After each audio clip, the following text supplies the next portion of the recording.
Fear the Masses live at RVP Studios in West Haven last Saturday are on location for their CD release party. And as promised, on the phone right now, comedian based out of New York City, Mr. Lee Camp. How you doing? What's going on, Lee Camp? Welcome to BigBar Radio for the second time, man. All right. It's been a while. Thanks for having me back. Oh, seriously, it's an honor to have you. We're huge fans here on Morning Coffee, and especially on BigBar Radio as a whole.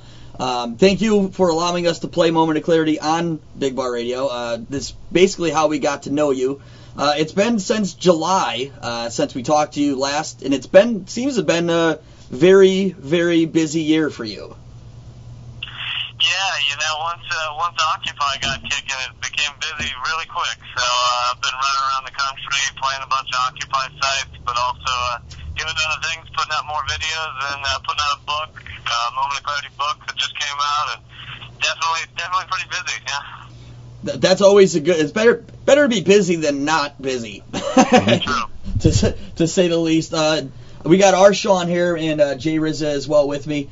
And let's get it in, man. Recently, yes, you just mentioned the Moment of Clarity book.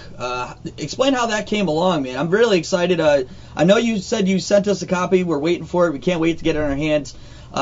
Explain how that came to fruition, and was it like how much went into the project? How long did it take you to get everything together?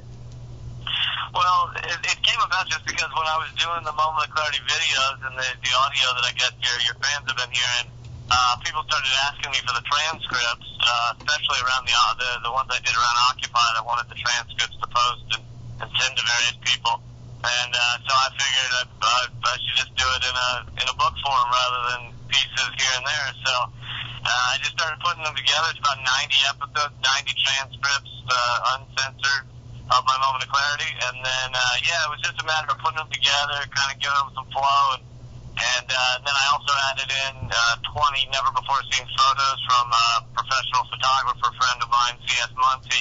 He was down on the front lines of Occupy and also at the Gulf oil spill and Wisconsin Capitol building during those protests, and so really some cool photos in there, and then we just put it out as the Moment of Clarity book and the e-book. So people, if people are interested, it's at leecamp.net, and so far people seem pretty happy with it. I'm pretty excited about it. We're definitely excited to get it in our hands. I mean, we're obviously huge fans. Oh yeah, absolutely, 100%. Unbelievably, we're behind you, brother. We love what you're doing, spreading the truth to the masses, and enlightenment is key in these days and age. Now, with the as you've been mentioning, the Occupy movement, you've been a very, very outspoken supporter of the Occupy movement. What does it mean to you in this day and age to have more people stand up? I mean, because ultimately, I would assume that is ultimately what the goal is to get more people to know what the fuck's going on and get them to stand up. What does it mean to you to actually see that happening? Oh, yeah, no doubt. It's been incredible. The energy's been incredible down at just about every different encampment. I mean, they all feel different. I was up in Montreal and Chicago and Washington, D.C. and North Carolina, and they all feel a little different, but they all feel the same, and the energy's the same. It's really cool to see the different personalities, but the energy is the same. And basically, it's a mental awakening. It's a thought revolution. It's basically people are tired of greed over good, of profitable pollution over people, of war for wealth over the welfare of average citizens. And I think people are sick of it, and I think they're waking up. And some people want to claim that it's either over or that it had no effect or that it's had no effect so far or whatever. And I think that's preposterous. I think all you have to do is look at the rhetoric being spoken by Obama, talking about arresting some of the bankers responsible, and whether these things get done or not. The point is, it's changed the conversation. It's changed the conversation for the country. You hear everyone talking about Congress's insider trading bills and things like that, and even on the right, you hear people talking about the 99%. And I think it has absolutely woken the country up, whether the media or whoever wants to act like it's had some huge effect or not. I mean, you've got Bernanke talking about how foreclosures aren't the answer. You think that would have happened without a major movement? No, absolutely not. Absolutely not. Now, I'm a really huge fan of yours, Lee, and a lot of your comedy is very socially based, very politically based. You talk about a lot of subjects that most people don't talk about, and it's very reminiscent of other comedians such as George Carlin, Louis Black, even Lenny Bruce, to go that far. And just some of the stuff that you say is just like stuff that people, they need to hear, but they think it's like taboo to talk about. And I was curious on, like, who are a lot of the influences that brought your comedy to what it is? Oh, yeah, no doubt. I mean, those guys really paved the way. George Carlin, Lenny Bruce, Bill Hicks, and even some non-comics like Abby Hoffman, who, was standing up in the 1960s, but he was doing it with humor, One of his famous moments was when he was on the New York Stock Exchange. He threw, back when you could tour it, and he threw money down on the traders, and they all started scrambling to pick up the money, and it made for amazing photos that ultimately got passed around the world. And so it really is using humor to make a point. People like the Yes Men do it brilliantly, and those guys are an inspiration too. So my inspirations are all of the math in that respect. Some comedians, some non-comedians, and I was lucky enough to have this CD taping I just did a week ago, or less than that, 4 days ago. The opening act special guest was Rain Pryor, Richard Pryor's daughter, and so it's just cool to have that thread. These are the guys who definitely opened the doors and led the way. Now, you just mentioned the new CD recording. That was this past Saturday at the Bowery Poetry Club. How did that go? Oh, it was amazing. It was all I could hope for. It was sold out, and just, the coolest people is what I've loved about it, and really this connects back to Occupy. The people that support Occupy and are then finding me through Moment of Clarity and that kind of thing, they're all just the coolest people. They're so genuine and informed, and they just want this world to be sustainable and to make it a place we can all live. And so to fill that room with the coolest people in the world and then be able to do an hour of comedy is just it's thrilling. It's all I can ask for. What's the release? What's your goal with this? Is you're going to release the set as a DVD as well, or is it just going to strictly be a CD like The Last Chaos for the Weary? Yeah, it's strictly audio like Chaos for the Weary, the last one. But we're hoping for end of May would be the point we're shooting for, and right now it's tentatively titled Pepper Spray the Tears Away. I love it. So often listening to your moments. Hopefully people will like it, and again, all this stuff's at leecamp.net if people want to see Moment of Clarity and that kind of thing. Yeah, so often listening to your Moments of Clarity and listening to the Chaos for the Weary album, I just find myself over and over saying, wow, this guy says what I am thinking right now. And he says what's on a lot of people's minds, and a lot of people can't get up there and just come out and say it. And that's why we love what we do here at Big Bar Radio, because we create a forum for people to get out and express their opinions and say the things that they want to say without any kind of restriction or worry about being censored.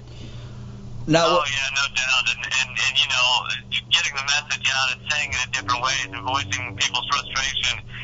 We're each doing a different area of it, a different piece of it. I do it through comedy, and you guys do it through radio, and it's crucial that everybody kind of contribute what it is they can do, to really waking people up and, like you said, tapping into what everyone's thinking. Now, when it comes to like standing up for your own rights and even your own opinions, and if you express them honestly and openly, it seems as though you catch a lot of flack from other people. We've got our own batch of haters in the last 2 years of doing this. Have you gotten any like negative reactions from people due to the things you talk about on stage? Oh yeah, I definitely get the fair amount of hate mail. I actually hadn't gotten any for a couple of weeks, or at least outside of a couple of comments here and there. And I was thinking, oh man, I must be doing something wrong. I'm not getting the hate mail anymore. But but immediately as I said that, there were like two separate people that posted like 15-minute video blogs railing against me. So you know, when you're pissing people off, it means you're often hitting the right notes. That you know, if you're pissing the right people off. I definitely agree with that. A drummer here from a band called Dead by Wednesday says the same thing, and I wholeheartedly agree. If you're not pissing someone off, you're definitely doing something wrong. You recently launched, well, not so recently, a good, 6 months ago, I believe it was, you launched in addition to the Moment of Clarity, you added a podcast to the website as well. You got to speak to some amazing guests like Janine Garofalo, I mean... the Yes Men. The Yes Men. I mean, who out of all that? I mean, recently you've got to speak to like a fucking rocket scientist. Have you ever? Anyone in your entire life, you ever think you'd be fucking speaking to a rocket scientist on a podcast? It's really, the podcast has been a lot of fun. It's really been kind of incredible to talk to some of those people. John Oliver from The Daily Show is another fun one, and you know, some of these people are my friends, some of them are my heroes, and it's really been incredible. And then occasionally I'll get, you know, emails from, you know, the NASA scientist that I ended up speaking to. He was just kind of a fan, and really just emailed me to you know, just he wasn't trying to get on the show or on the podcast or anything. He was just saying hey and telling me about his life, and I'm like, hold on, you're a NASA scientist? Let's talk about this. And so it's really been fun to speak to people all over the map, you know, and hear their view on what's going on in the world. And yeah, the podcast is also called Moment of Clarity, and people can catch that on all the normal places, iTunes and everything. But and you know, it goes to show how this awakening, this kind of you know, mental revolution is all over the map in terms of the type of people that kind of understand and are standing up. You know, it's people who are unemployed and borderline homeless, all the way up to NASA scientists. So at least it spans the you know, the gap, if you will. Yeah. The intellect gap too. Shit. Now with this album, you said it's going to be coming out in May. Are you going to be doing a bigger tour? I know you're constantly playing in New York City, or you're always on the go. I mean, last year you played in Ireland, if I remember correctly. What's on tap for this upcoming spring and summer for Lee Camp? Yeah, well, I leave March 8th for about a 9-week tour that starts off in Western Canada and then heads over to Spain and Scotland and England. That'll be a long tour through April and half of May, and then I'll be back in New York. And I don't have any tour dates set after that, so it'll be mostly New York performing and you know, trying to maybe do some book tour stuff, and hopefully the album will come out. But yeah, so the soonest things are Canada, Spain, and UK. The forthcoming album, is it going to be on Stand Up Records once again? Yeah, Stand Up Records once again. They you know, they work with some great people like Doug Stanhope and some of Louis Black's older albums and stuff like that. So it's pretty cool to be on their label, and yeah, I mean, the album will, you know, be all the normal places people grab that stuff. Yeah. Not bad, not bad.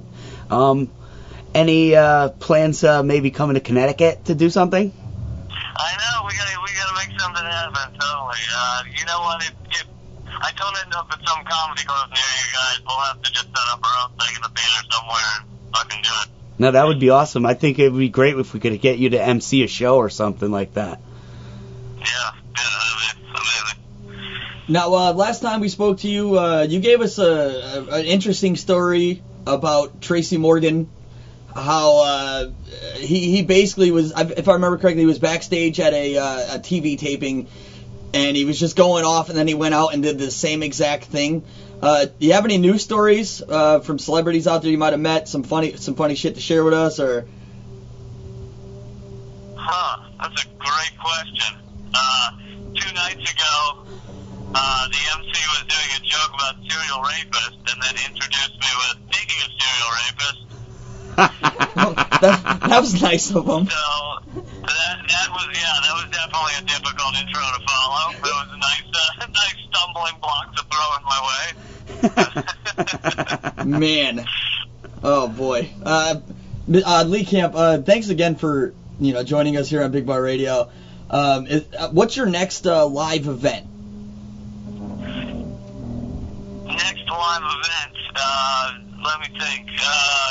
Tomorrow night I will be in Bethlehem, Pennsylvania, at a college. I believe it's called Lehigh College. So that's tomorrow night. Lee Camp at Lehigh College. Yeah. Weirdly enough, and then it's back to New York, doing the clubs around here for a little while longer, and then March 8th off to Calgary and Edmonton. Nice. Now, being in New York City is basically the mecca for music, if you will, and there's a lot of shit music too, I'm sure. Do you get out to? I know you're really busy, but do you get out to any of the local concerts out there? Who's your favorite unsigned acts? What's your musical taste, basically? Man, I'm gonna deplete some pretty heavy ignorance on this. I do try and get out to occasional music, but it's kind of rare because I'm pretty much at the comedy clubs every night of the week. So I couldn't tell you an unsigned act, but I like some political rap. I like Brother Ali and Immortal Technique and stuff like that. But I know those guys are. I get Immortal Technique local, but those guys certainly aren't unknowns. Well, shit, Mr. Camp, we're going to have to send you some CT hip-hop for you to rock out to on your off time. Make sure you go to leecamp.net, check out Moment of Clarity. Mr. Camp, thanks once again for joining us on Big Bar Radio for the second time, and we hope you get to Connecticut soon so we can get it in, man. Maybe smoke a bone or something, Definitely, guys. We're going to fucking set up a show and do it. Sounds like a plan. Thanks, Lee Camp. You have yourself a great day, and congratulations on a very successful upcoming CD release party, because I'm already congratulating because I know it's going to be fucking great. Thanks, guys. Keep doing what you're doing. Always, all the time. Thanks, Camp. All the time. Later. Yeah, Lee Camp on Lee Big Bar Camp, Radio for the motherfuckers. second time. Go to leecamp.net. Check out all he is doing. Dude's amazing. I cannot wait to get the book in our hands. Exactly. I'm curious to see what he has put in that book. Because I've heard many of the moments of clarity, and I'm curious to see what he felt was book-worthy, to what he wanted to express to people in written form. It's going to be epic. I can't wait. I didn't even realize that you were waiting for it. It should be coming in the mail very shortly. We're going to jump into a music break, and then we're going to come back and cover the stories we have for you today. But first, a little more from Lee Camp. Stay tuned. Morning Coffee continues right after this, and hopefully the neighbors stop sawing shit. Oh, God knows what. I think he's like mitering down the cabinets or something like that. The perils of doing radio from an apartment. Yeah, if you heard that vibrating sound, that wasn't Dunbar. No, that was not me. It was Lee Camp. This is comedian / activist / professional douchebag Lee Camp from the web series Moment of Clarity, reminding you to continue to support Big Bar Radio, the home of Connecticut-based music all the time. And also, if you feel like it, check out my comedy album at my website, leecamp.net.